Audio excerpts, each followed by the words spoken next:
the American Sports Cavalcade.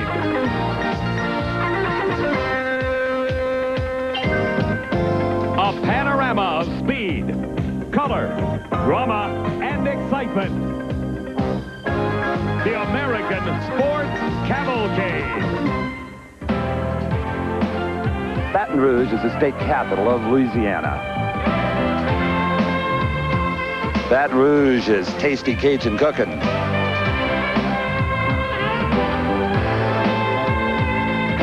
Baton Rouge is antebellum plantations in the Mississippi River. Baton Rouge is hot. It is 93 degrees. It is 90% humidity here at State Capitol Dragway for the 15th running of the High-Low Auto Supply Cajun Nationals. Hello, everyone. I'm Steve Evans, just looking for a little bit of shade. But actually, we're kind of spoiled. The first 6 races were run under ideal weather and track conditions. Not so today. And the heat and the humidity doesn't just wear down people, it also saps the power from these racing engines. But that could be good in some respects because the racetrack doesn't like it either, and it is very greasy. On a day like this, anything could happen, and anybody could win. Right now, my pal Brock Yates is with one team is a little bit despondent. They're not having the dream season they expected.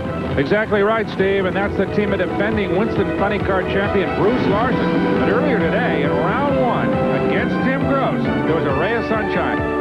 The low ET of eliminations of 5:38 in the Louisiana heat, thanks in part to the efforts of crew chief Maynard Yangst. Maynard, I know you guys are pretty high in the points, number 2, but you not won any events so far this year, and you've been struggling a little bit. But now you got by the first round. You faced Ed McCulloch in the second round, man who's won 2 events in a row, and then a runner-up in Memphis. How do things look? Well, they look pretty good as long as we make the right moves here for the next round. The track's going to get edgy. We're sure of that. The heat's going to get to it. It's getting to us. We hope we make the right moves here. Well, it's funny in this kind of sport. You think you got a handle on things, and all of a sudden it just kind of instantly goes away on you. Oh, these things will humble you real quick. We've really been struggling with our clutch system this year, and we've had about 3 or 4 different units in it, and this is probably the most promising run we just made, and we're just going to try and soften it and make it repeat similar, just soften it a little bit. Well, we're sure wishing you luck. Thank you. All the best to Maynard Yangst and Bruce Larson.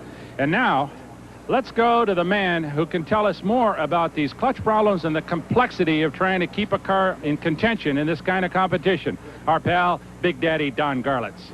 Thank you, Brock. I'm here in Gary Ormsby's pit, and you're absolutely right. The clutch is the #1 problem facing these fuel cars this year, and more specifically, the clutch management system. Teams like Gary Ormsby and Bruce Larson have made some good runs, but they have not demonstrated the consistency that they had last year with those electronic systems that gave you the same thing every time. You see, NHRA at the beginning of the year took the electronics off and made you put hydraulic pneumatic systems on the cars. Well, that has been a problem. A little later in the show, I'm going to show you a couple of these systems and just how they work and what the problems have been with them. But right now, let's go to Pro Stock.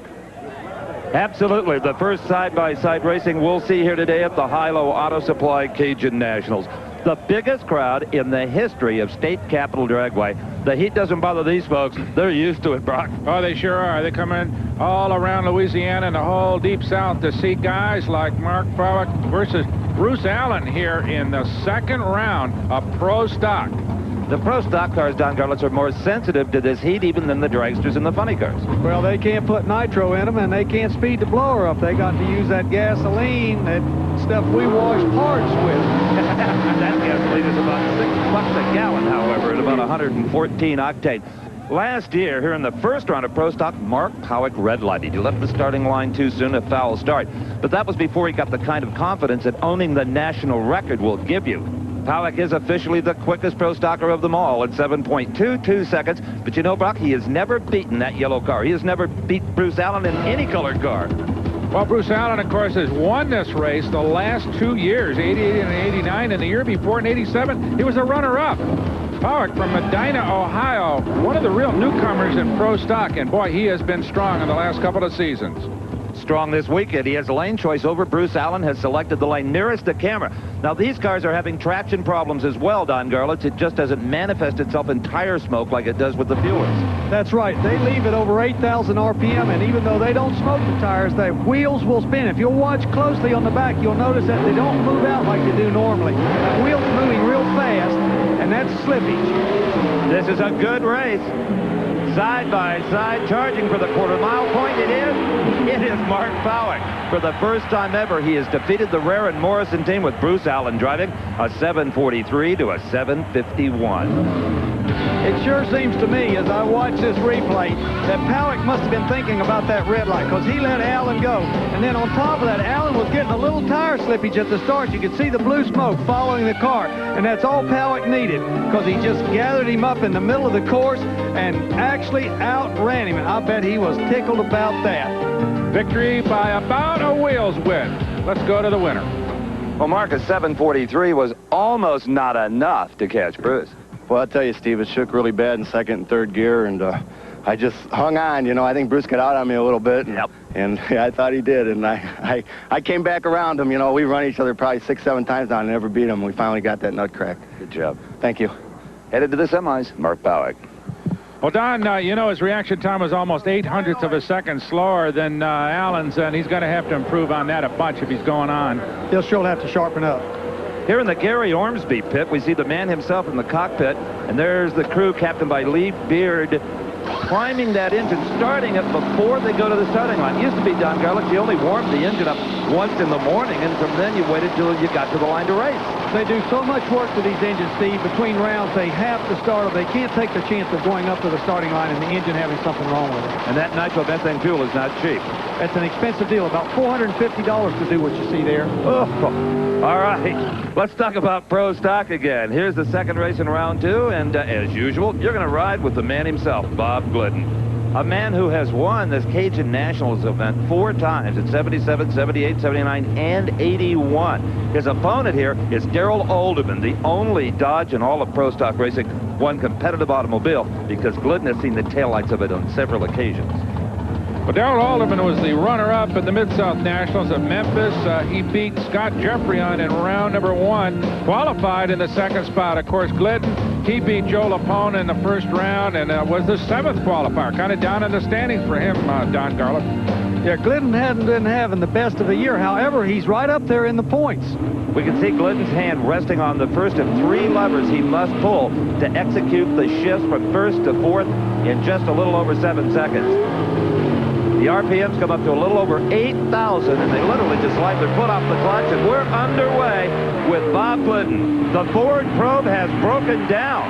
Something in the drivetrain, you could hear the crunching, and the acceleration stopped. Absolutely. The Dodge goes on to victory at 7.44 seconds for Darrell Alderman. Bob Glidden out in round number 2 as he clunks his way down the shutdown area. Meanwhile, back in the top fuel pits, the Jeff and Susan Bernstein owned dragster, driven by Michael Brotherton, they're readying it to race Shirley Muldowney. Brought to you by The record crowd of 32,000 that has mobbed the state capitol dragway here in Baton Rouge at the high-low Cajun National. And now let's go to Steve with Darrell Alderman. Darrell, the nitro cars are fighting for traction. You guys seem to be fighting for control. Oh yeah, it's really tough out there, Steve. In low and second gear both there, it just blew the tires off of it and went to shaking. And just lucky that the same thing happened to Bob, or we'd lost that one. And Mark Powick had the same thing happen to him and drove through it. Yeah, well, that's the only way you can get to the other end first, is to drive through these things. Okay. See you in the semis. Thank you. Okay, a couple of real old pros coming up here for more round 2 action of pro stock. Larry Morgan and Ricky Smith. Morgan's won the last 2 NHRA events. And Don, what do you think about this tire shake business for the pro stock? It's a horsepower problem because of this humidity. They just can't make enough. Well, no matter the weather, this man, as of late, has been making more horsepower than anyone else. That's Larry Morgan, Newark, Ohio. And this man has been cutting the finest lights, has had the best reaction time in the category over the last 3 or 4 races. Ricky Smith, King, North Carolina, in the Pontiac car. And if Morgan has been beaten, Don, during the course of the year, it has been by a hole shot. And this is just the kind of guy that can pull it off. Well, Ricky Smith has really been cutting some fine lights today, and it wouldn't surprise me to see him cut another, because Larry Morgan has been running strong. And that's how they make make up the difference. They leave right together. Larry Morgan matches wheels with Ricky Smith. Can Ricky Smith match power with Larry Morgan? No, he cannot. It is Morgan, 7:39, a very respectable time. 187 miles per hour to a losing 7:44 at 186. Well, Steve, the start was very even. Ricky Smith did take a slight starting line advantage, but not near enough for what he was going to need when Morgan's engine began to produce power. And I want to say he was sticking to that track pretty good, too. And he pulled right out in front of Smith for a very decisive win. Here he is, Mr. Happy. Larry Morgan, Ricky Smith coming over.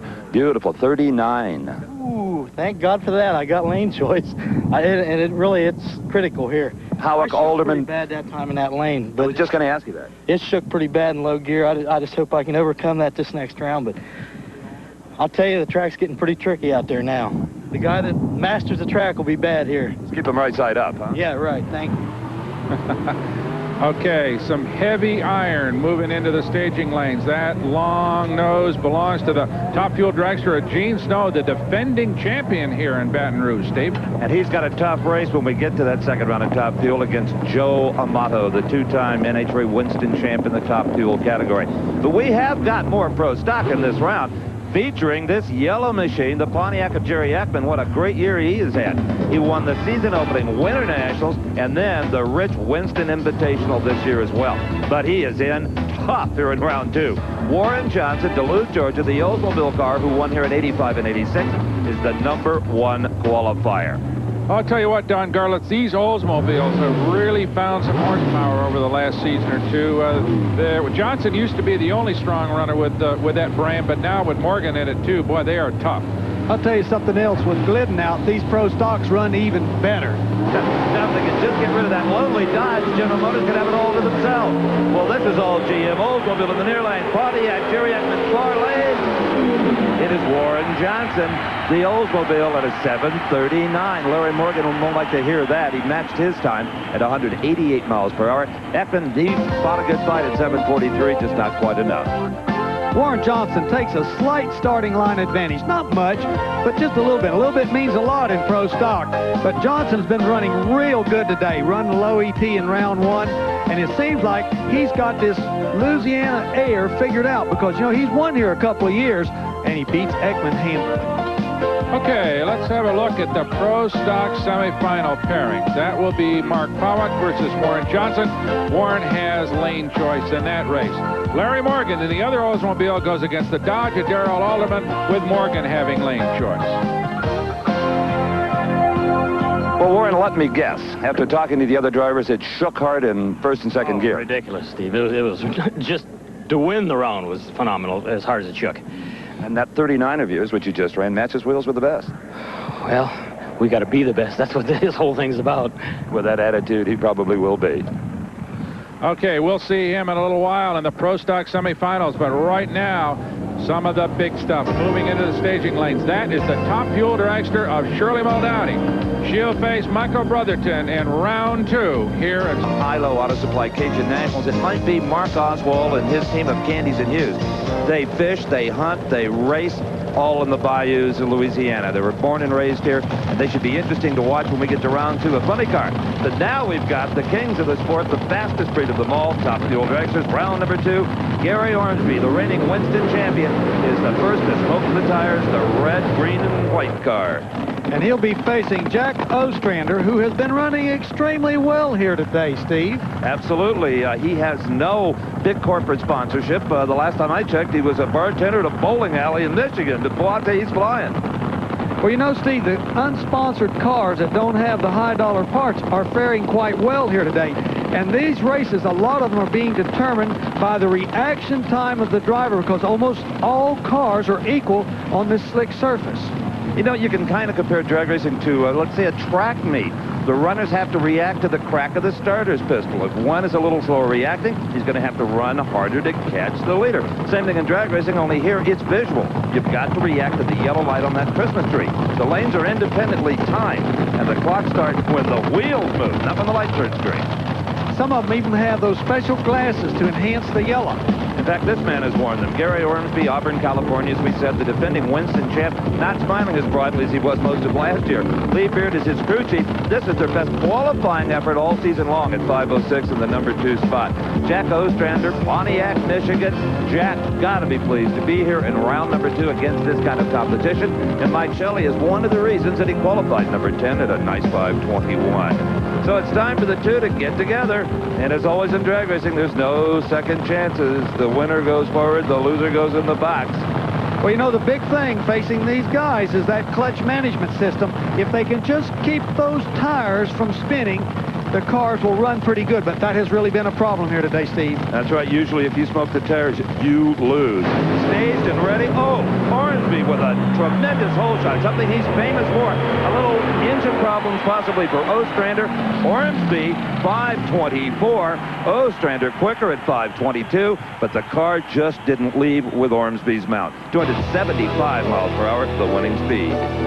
Here we see the remarkable reaction time of Gary Ormsby. Last year he was a killer, and it looks like the old Ormsby back again. We noticed a tiny little bit of smoke off of Ostrander's tires, and he was actually had the more powerful car, but could not catch and make up the difference. On your screen in parentheses is the reaction time. 0.467 for Ormsby. A 0.400 is a perfect light. Ostrander's 0.517, a full half a tenth slow. That was a pretty close drag race. Closer than I like it right there, I'll tell you. Did you know you got there first? I thought I did, but I wasn't sure. I wasn't absolutely sure. Great driving. You ran 200 slower and still beat him. Yeah, it was close. I was a little off myself, I thought, on the starting line. In fact, I was wondering about when I could see him about half track down there. I wondered if I was a little later, and I thought. Good driving then. Thank you, Steve. Hard to believe that a run of a little over 5 seconds can take your breath away, but the physical and mental exertion is enormous in these automobiles. Before we go to more top fuel action in round 2 featuring this lady, Shirley Muldowney, against Michael Brotherton, let's go to the piece Don promised us earlier about clutch management. On Frank Bradley's fuel car, he has the AFT system.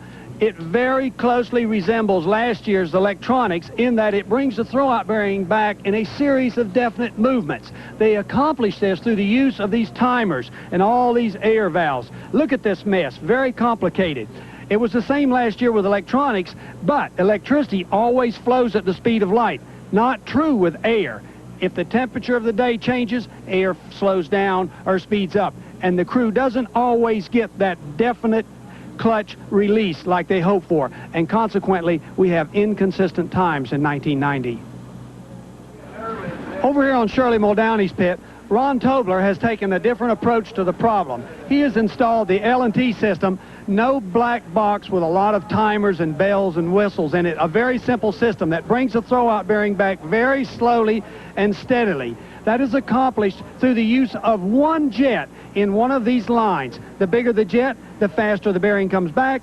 The smaller the jet, the slower it comes back. Well, you think that's the answer. Very simple. Well, it would be, except for still the problem of the temperature of the air causing it to flow differently from run to run, and hence we still have the inconsistency, the #1 problem facing the crew chiefs in 1990. And what should happen earlier today in round number 1? Shirley Muldowney and Frank Bradley with the 2 different clutch setups got together side by side. It was Bradley in the near lane, the 3-time Winston champion Shirley Muldowney on the left side of your screen, or far lane when they leave the racetrack, and Muldowney with a big hole shot. Bradley could not make it up, even though he ran quicker, 5:27 to Shirley's 5:31. Shirley Muldowney's reaction times right on the mark. And now her opponent in round number 2 will be Michael Brotherton. And Steve, I was particularly impressed with the run between Shirley and Frank Bradley, that the cars performed almost equally with the 2 totally different systems, and it still came down to driver reaction. Oh boy, that's the way drag racing fans like it. Who's the best shoe out there? Not necessarily the best car. Shirley Muldowney does very aggressive burnouts, as you can see, getting that track good and hot, laying down her own racetrack, so to speak, that she can run right on top of. Well, they've had a lot of trouble this year with spinning the tires, and the crew has instructed her to put down big, wide black marks, and you can see them out there on the track. All right, something else earlier today in round one of Top Fuel, very interesting. Michael Brotherton in the car that is wrenched by Bob Flynn, along with help from veteran engine tuner Bill Schultz, met up with the Winston points leader Lori Johns from Corpus Christi, Texas. She's won half the races this year to this point with mechanical help from her crew chief, Larry Meyer. Now, if there was any doubt in anybody's mind, I don't know if there could be, as to this young woman's credentials, watch her driver race car. This was earlier today. Watch the car in the far lane. Big Daddy, tell us what happened. Well, she wheel-stood the car right off the line and got back in it. And darn near beat Mike Brotherton. An incredible driving job by Lori Johns. Been a long time since Lori Johns has suffered a first-round defeat, and leading the points, it's the last thing you needed. Well, it started to pull the front wheels up, and we had him. You know, there was no doubt about it. We were going to beat him, and I just knew. I felt it go up, and I kept thinking, come on, come back down, and then I felt it start to lose its point of center, and it was going to go over, so I got back out of it, and just as it started to set down, I put my foot back in it, but I couldn't catch him. Good driving. Thanks. Well, I'll say it was good driving. And here's a plenty good driver in her own right. Shirley Muldowney, Mount Clemens, Michigan, driving the Larry Meyer own car, but still with her husband, crew chief Ron Tobler, handling the wrenches. A 522, number 11 qualifier. They're finally sticking this car to the pavement, something they've had troubles doing. And, of course, as we mentioned, in the near lane, Jeff and Susan Bernstein's car with Michael Brotherton at the helm. You know, Steve, both of these drivers got to be plenty pumped up right now because both of them have won the previous round on the reaction time, and that really makes a driver feel good about himself. Well, Shirley Muldowney's going to love this one, the best reaction time of the day, but something goes wrong with her car. Brotherton drives around at 5:26. Brock is with Bill Schultz back at the starting line. He's got to be happy for the Bernstein team. 5:26 in these kind of conditions can't be all bad. Oh, no, it's not really bad. We're back a little bit, and we're on that way on purpose, and we just hope these other guys don't run too much better and embarrass us. So, but we can got another chance to come back and do something, and we will. Okay, well, good job. Congratulations. Good job on Mike's part, too. You got to be happy with him. Oh, very happy. He's a great driver. We were really happy to have him. Good. Congratulations. Anybody would be happy with Mike Brotherton. He's running at 295 miles an hour, and that's what it takes to have the credentials for a fuel dragster. In this replay, we see Shirley make a brilliant start, almost a perfect reaction time. And if it hadn't have been for some mechanical problems on Shirley's car shutting her off at about the 1,000 foot, I doubt seriously that Brotherton would have won this race. Well, the heat and humidity is reflected in Mike Brotherton's elapsed time. He, like a lot of other drivers, kind of stuck in the mid-520s. Hey, listen, that's as fast as we've run all weekend. Everybody's dealing with the heat here. Schultz and Flynn, and everybody's got this thing running. What it's going to take to win. If you don't smoke the tires and you get to the top end and the car is still pulling, you're going to get there. Those are words to win by. I hope so, Steve. Thank you.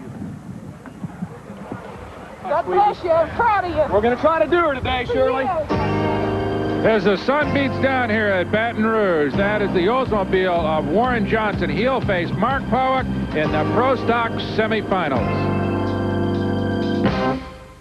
They're loading up Lori John's car, and she's got to be nervous about her Winston points lead in Top Fuel.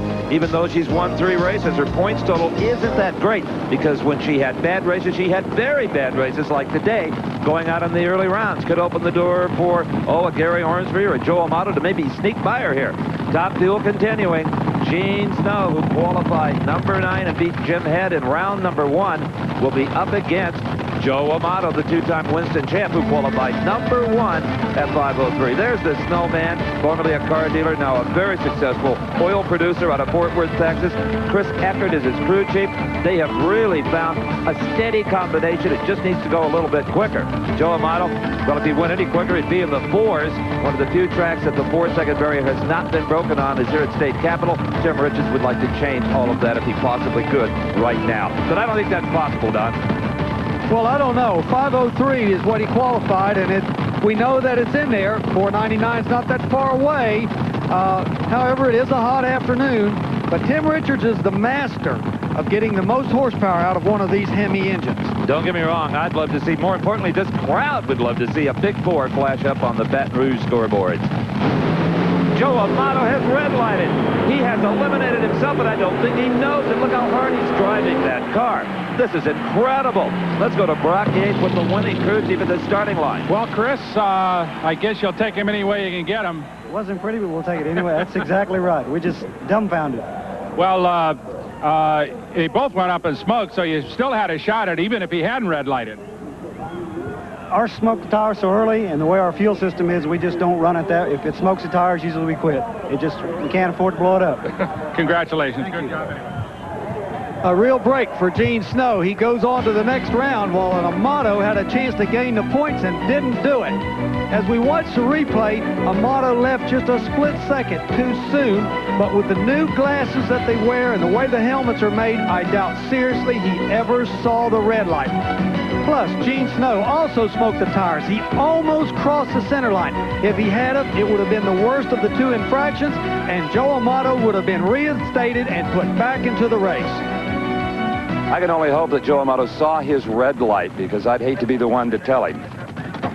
Well, by that look, he obviously did not see it. Didn't see it? No. I red lighted, really? Indeed. That hasn't happened in years. No, I was pushing for a good tree, and I guess I just over-pushed it, you know? Somebody said one time if the driver doesn't red light every once in a while, he's just not driving hard enough. Well, there's a lot of pressure on us because the cars are so close, you know, but, you know, it was our chance to make a move in the championship, and I guess I fumbled, you know, what can I say? Sorry to be the bearer of bad tidings. We'll be back. Joe obviously referring to the fact that Laurie Johns went out in round number 1, which gave him a chance to catch up in the points race. And, of course, a red light eliminates that opportunity. Now, Gary Ormsby, who is next in line, has a chance, and he has already moved on to the semifinals. Absolutely. Here's Eddie Hill. He's not thinking about points right now. He's just thinking about getting a win light. And a win light he might get, Steve, because he's running better today than he's running in a long time. He had low ET in the first round with a 5.08. And to Hill, that's really flying, and especially on this track today.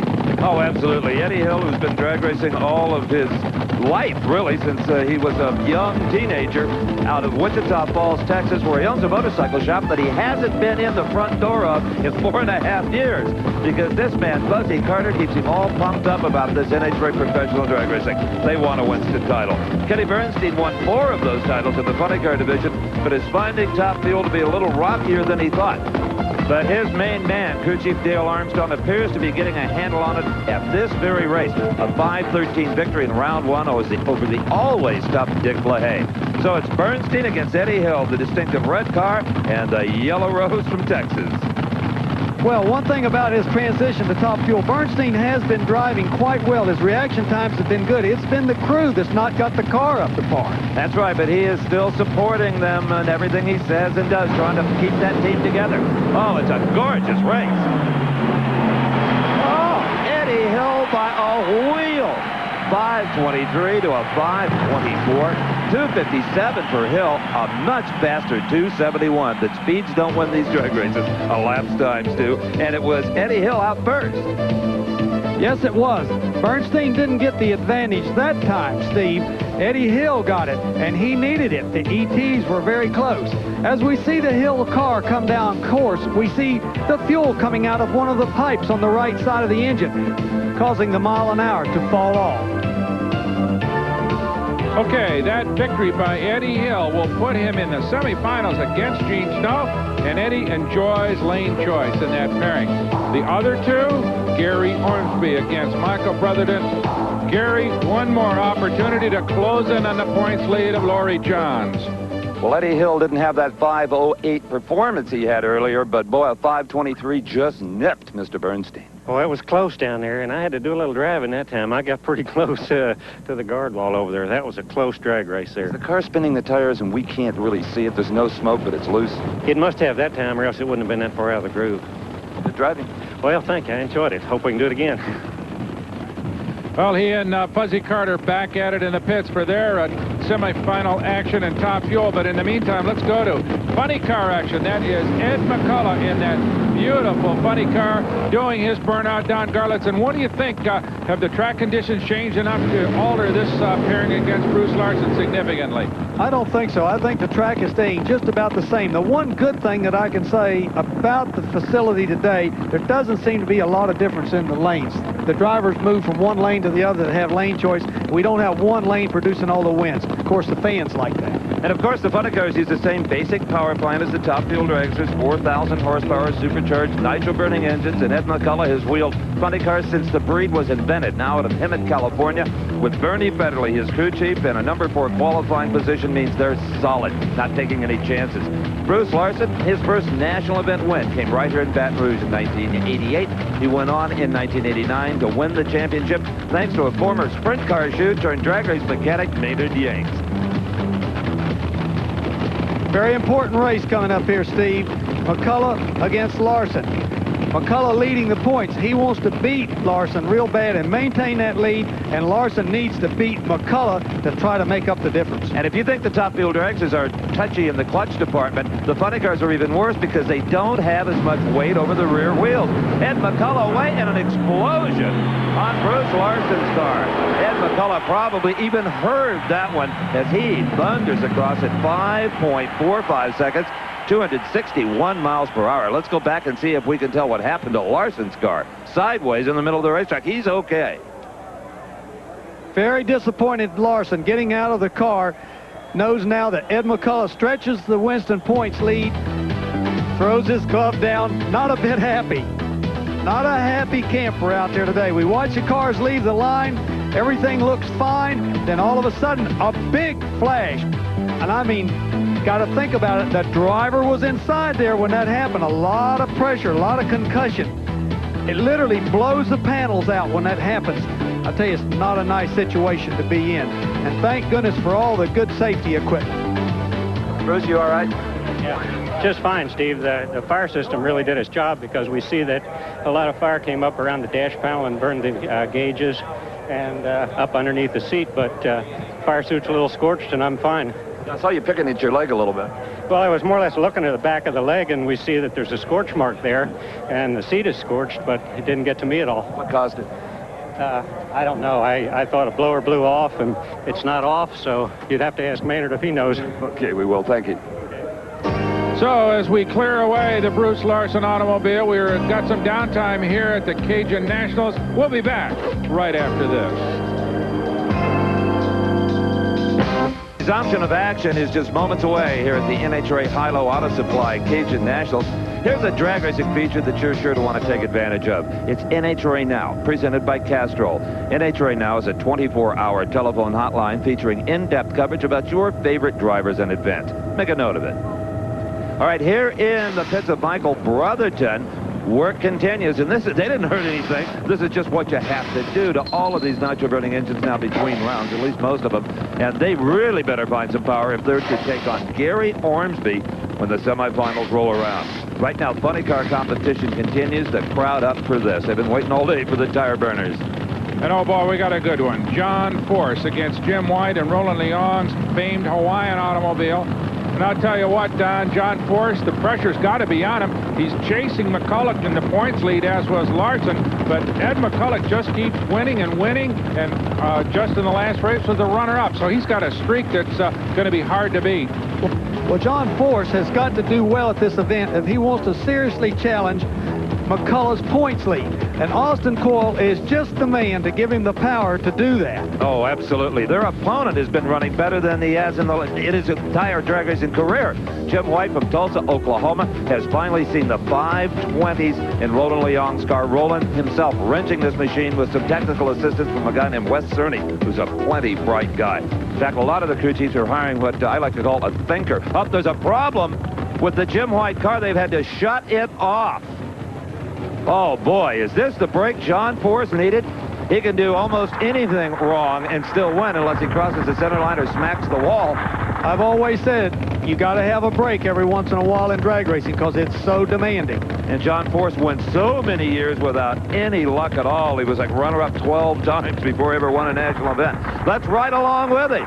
You bet he won't take it easy. He'll want lane choice, every advantage he can get. What a ride.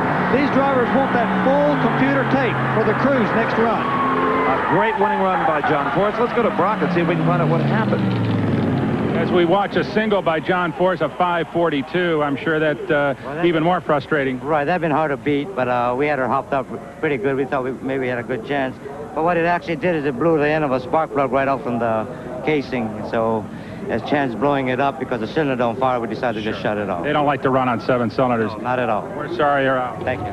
Yeah. What Roland was holding there was the portion of a spark plug that had never been crimped. It blew it right out of the cylinder, through the hood, and if they had continued the run, the raw fuel would have come out that spark plug hole into the engine compartment, ignited on the hot headers, and you would have had one heck of a fire.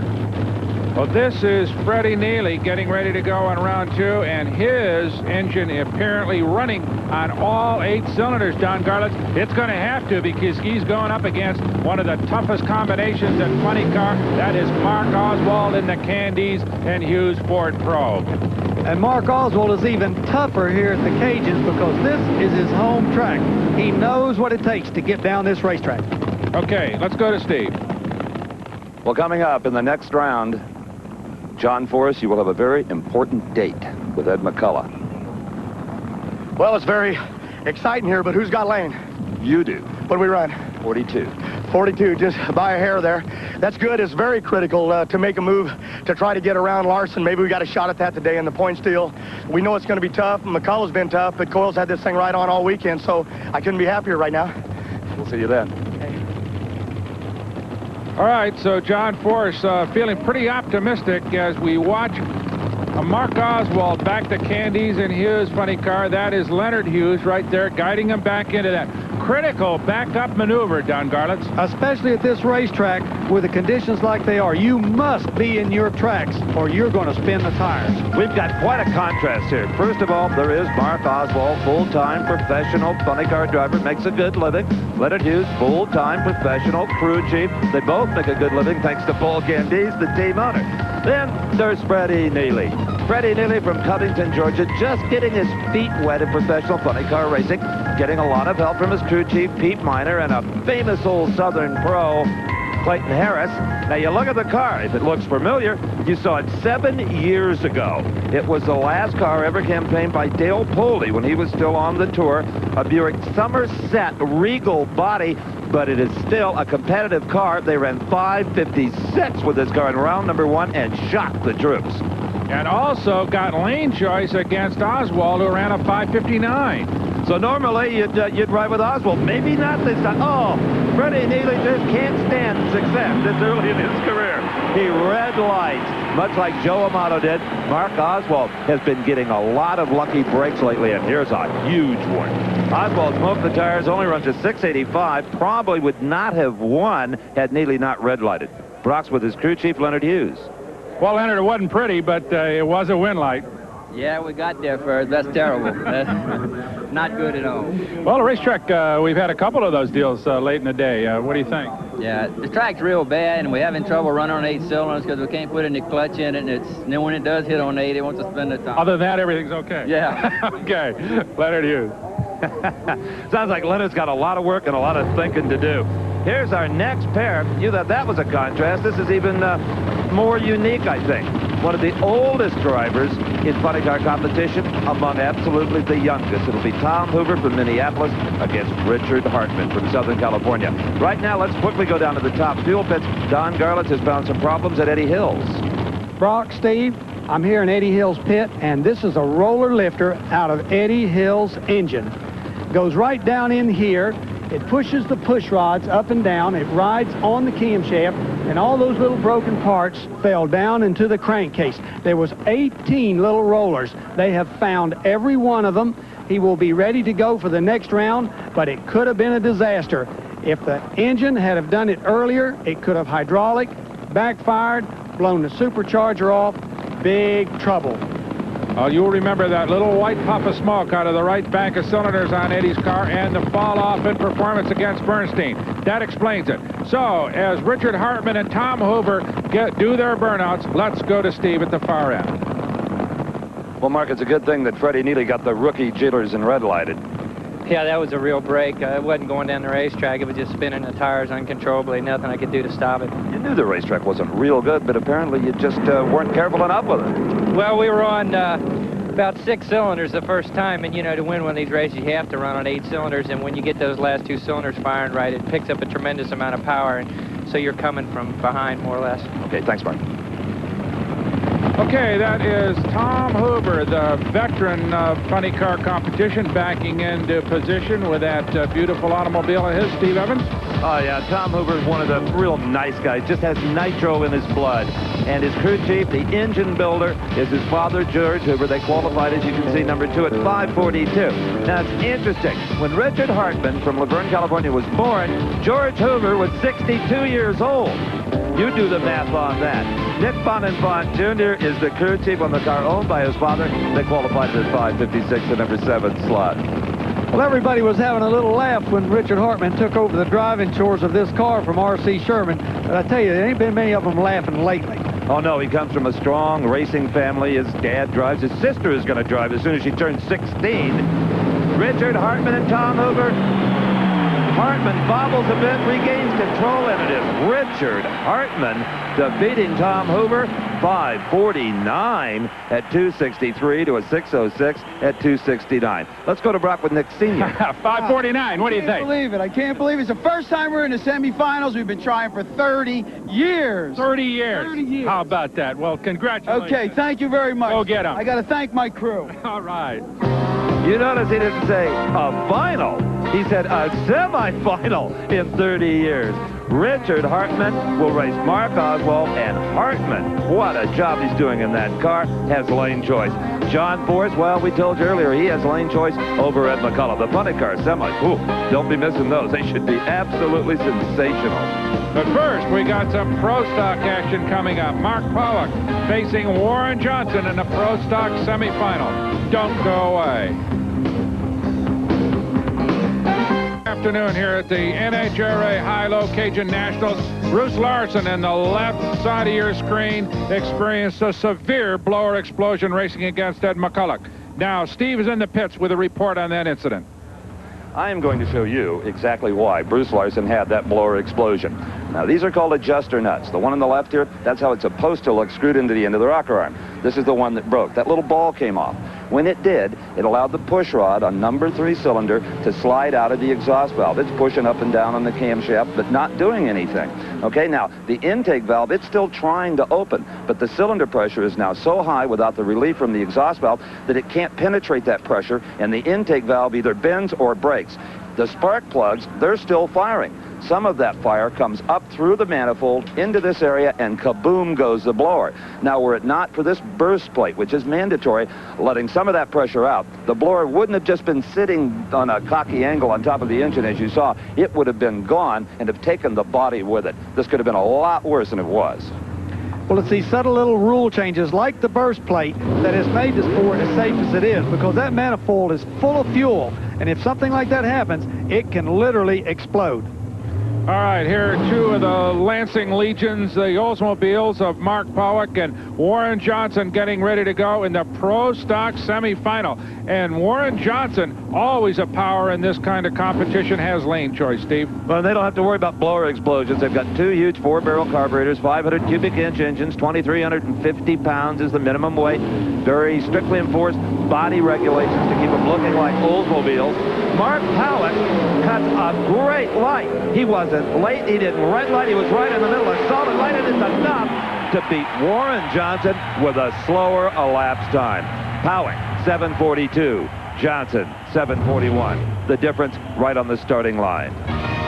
Johnson throws away a beautiful 7:41 by being a little lax at the starting line. I don't think he expected Pollock to cut such a good light because he hadn't been all day long. So he was a little relaxed. Well, you can't be relaxed in Pro Stock drag racing because you can see just what can happen to you. He watched Pollock all the way down the race course. There we see the comparisons. 0.451 for Pollock, 0.484 for Johnson. And that's just a little much to try to overcome.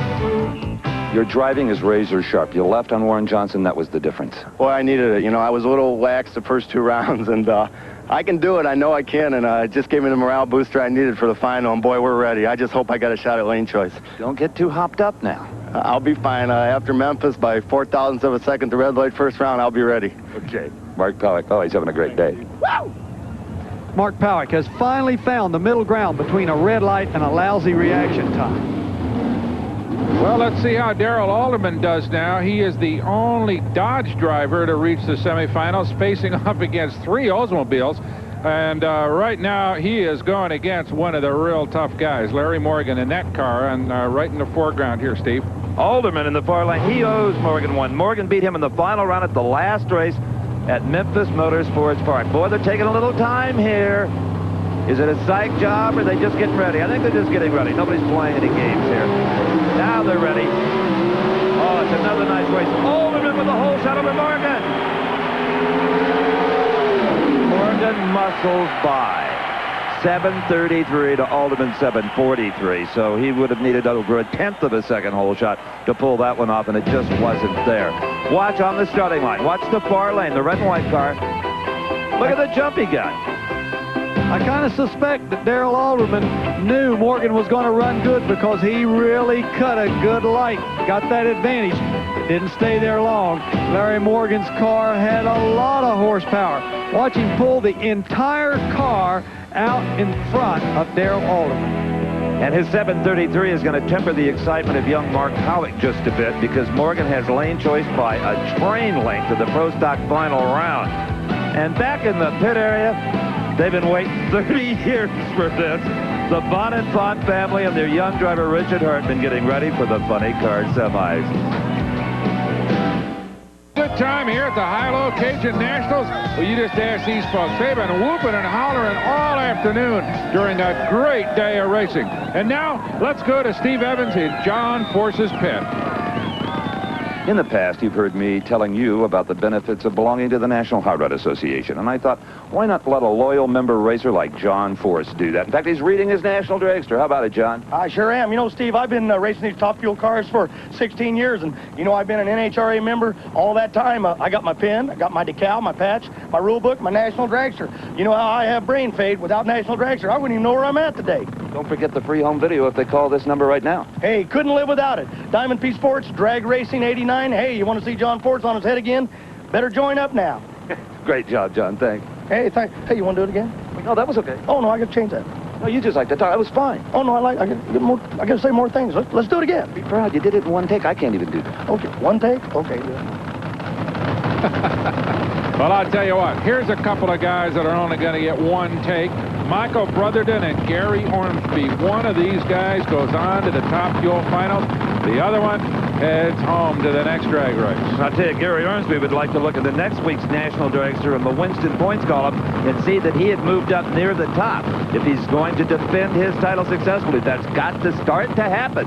This is the Ormsby car. He's been cutting great lights all day long. Part of that's driver and part of it's car. Lee Beard has this car set up down Garlic where it leaves. Two very evenly matched cars here, Steve. It's Ormsby out first, but not by much. But it's Ormsby in a romp at the finish line. 5:23 to a 5:32. Winning speed, 275 miles per hour. Let's go to the starting line. Brock Yates is with his crew chief, Lee Beard. Well, a 5:23 as Lee Beard looks down the racetrack a little bit better. What do you think? Well, actually, it was a pretty amazing run. It had a cylinder down right when it left the starting line here. If it had fired all 8 cylinders, it should have ran a lot better than that. We gave it a pretty good tune-up coming into this thing. We need to get in these final rounds to get back in the points lead, and that's what it's going to take. That's good, Lee. Well, you got some work to do then when you get back to the pits, huh? Oh, it's always that way. Okay. Congratulations, Lee Beard. But, you know, Don, sometimes if they run on all 8, they make too much power. Might have smoked the tires. That's right. And this is a track where sometimes they've done that. But Ormsby did a tremendous job at the starting line. When the car went into this round of 5:24 to 5:26, he certainly didn't trust Brotherton. But Brotherton's performance was not up to par, and Ormsby easily outran him. Okay, who will face Gary Ormsby in the final round? Will it be Gene Snow, or will it be Eddie Hill? Well, we're going to find out in just a moment as we watch Gene Snow cinching down those shoulder harnesses. There is Fuzzy Carter making a final check on Eddie Hill's 500 cubic inch, 4,000 horsepower nitro burning engine. You can bet that Eddie Hill is concerned about this race because you just can't trust Gene Snow. He has come up with some fantastic runs from time to time. He either runs a real good run or smokes a tire, so Eddie Hill will be on his toes. They leave fairly close together, and it is Gene Snow by a clean car length. Oh, my Lord, 5:10 in the heat of the day with hardly any speed, 258 miles per hour. Hill losing at 5:22.261. As we see, Eddie Hill does take a starting line advantage, but he was carrying a cylinder. The engine was not running properly, and Gene Snow was running just like a Swiss watch. Look at that thing motor down course. Oh, Eddie Hill had the best seat in the house, and in fact, he was watching Snow so closely, he almost run over the center line. Top fuel pairings. Gene Snow and Gary Ormsby with Gene Snow enjoying the lane choice. Now, let's go to Steve in the winter. Well, somebody forgot to tell Gene Snow's motor how hot and humid it is because it just fired a 5:10. Is that right? That's our best of the whole weekend. Man, that's super. Oh, that's incredible, considering at Ormsby, and that's a strong car. Your opponent just ran a 5:23, the opponent in the final round. We had lane choice, and to me, that's a whole lot right there, by a tenth or better, huh? Yeah, I think you're right. The lane you won in is the lane to stay in. Oh, you ain't kidding us. Where we won last year, I think 5/16s and stuff like that. Man, I'd love to do it again. 5:10, and it's just clean and dry. This engine is ready to run again. And enjoying a theoretically big advantage in low elapsed time against his opponent at Gary Ormsby, but that can change a whole lot. As we watch the crew of Mark Pollock doing some final clutch work on his Oldsmobile, he will face Larry Morgan in the final.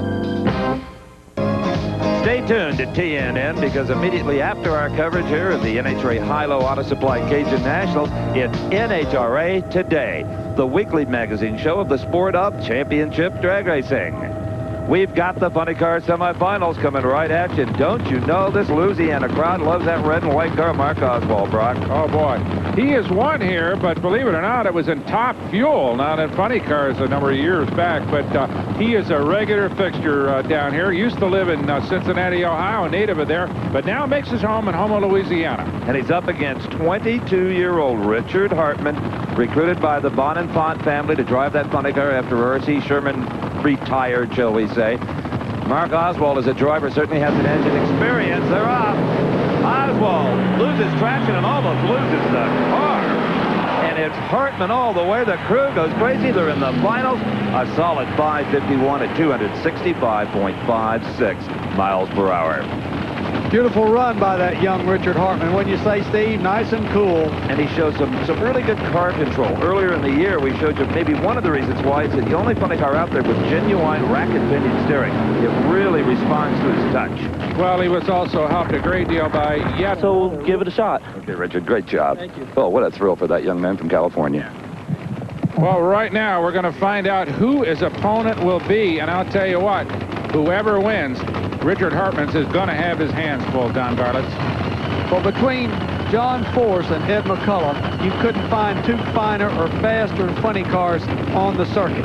So he will have his hands full. You just saw the body up. There's no problem. That's part of the regimen that Austin Cole and John Force go through. They do the burnout on one magneto, then hook up the second one. They think that helps prevent blower explosions. Or it's kind of a superstition, I think, more than anything else right now, but they're not going to change anything.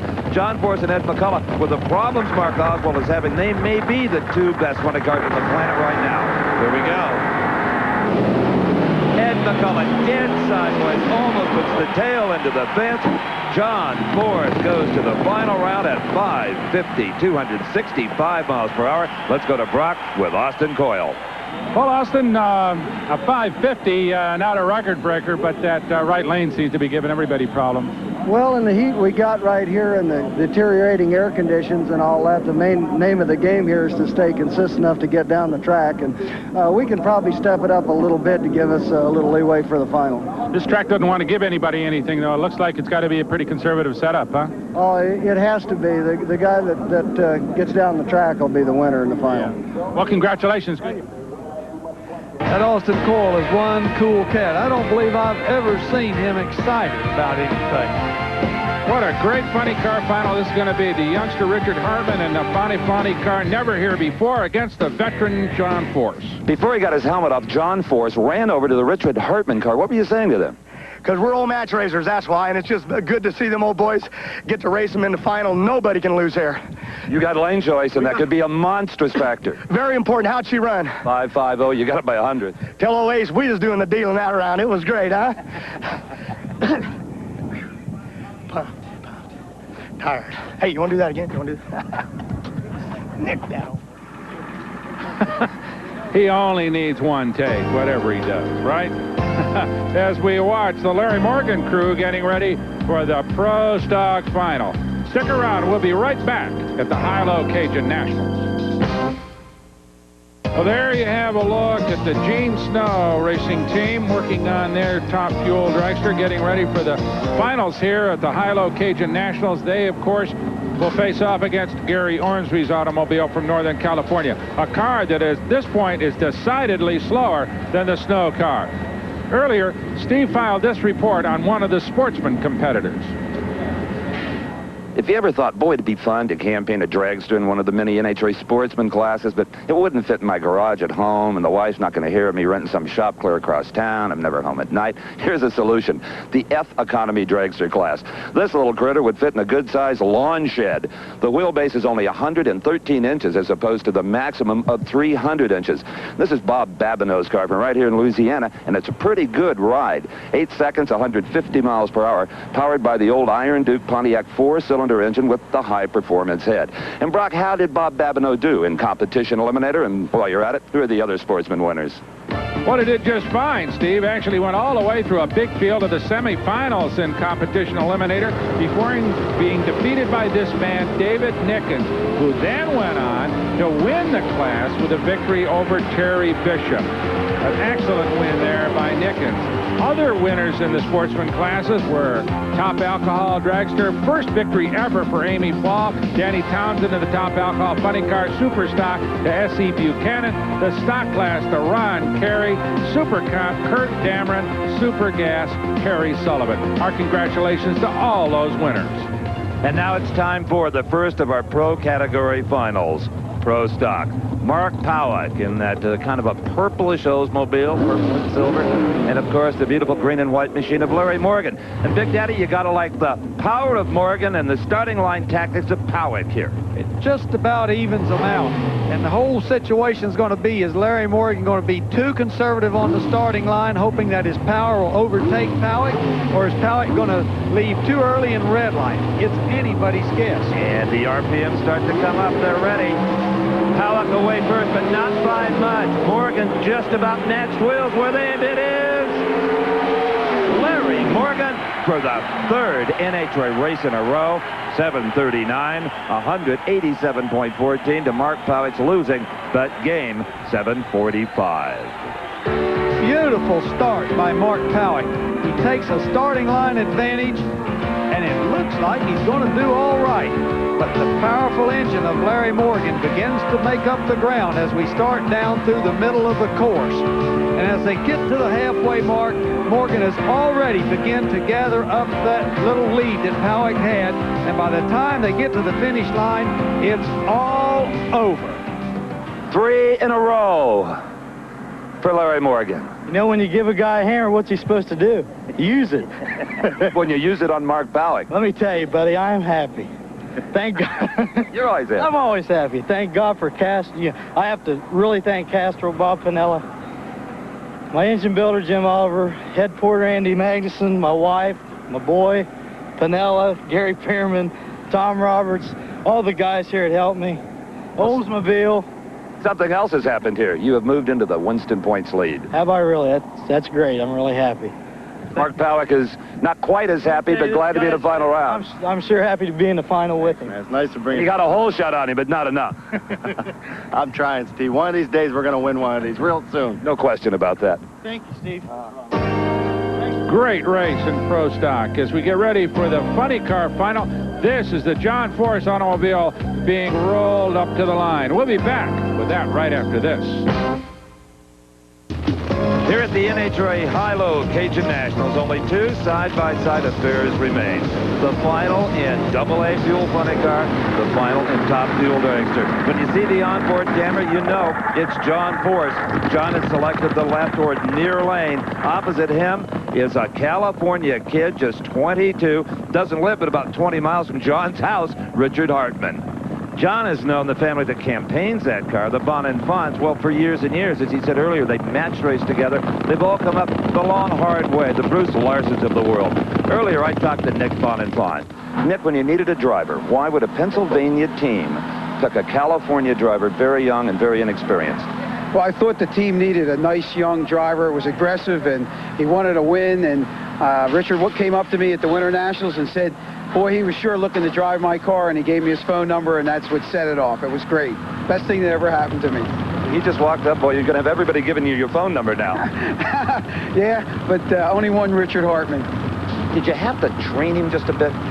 No, actually, Richard had a good background. He raced with his dad in California, Virgil Hartman, and he did a really good job. And I've been really watching him. So when he came up and approached me, it was a dream come true. You knew who he was. Absolutely. Well, what a choice. I think I did a great choice with Richard. Good luck. Thank you. What a great combination. One of the real veterans of the business with one of the kids, and they'll be going against two old pros, John Force and his crew chief, Austin Coyle. A tough combination to beat, Big Daddy. This should be one of the better funny car races of the day. These two cars come into this round, John Force with a 550, Richard Hartman with a 551, and Richard Hartman has not been psyched out by any of these experienced drivers, so it should be very good car racing. Absolutely. Richard Hartman does the clutch in his car, so he knows exactly what to expect. He's a valuable crew member as well. John Force, we all left first, everybody. We're right with Force, and we've won it. John Force via the whole shot. 545 to a quicker 544. Young Hartman will be sick about that. Let's go to Brock. Well, I tell you what, Austin, they just don't come any closer than that. It was a hell of a drag race. Boy, I'll say, the way the conditions were, we had to step our stuff up a little, still being scared of smoking the tires, and we got it to pick up to just what we were shooting for. Our opponent apparently picked up even a little more. I believe that's his best run of the race. So our driver pulled this one out for us, winning with a slower ET.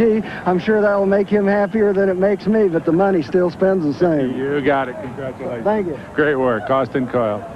The constant banter between Austin Coyle and John Force. It's so wonderful to listen to, John Garlett.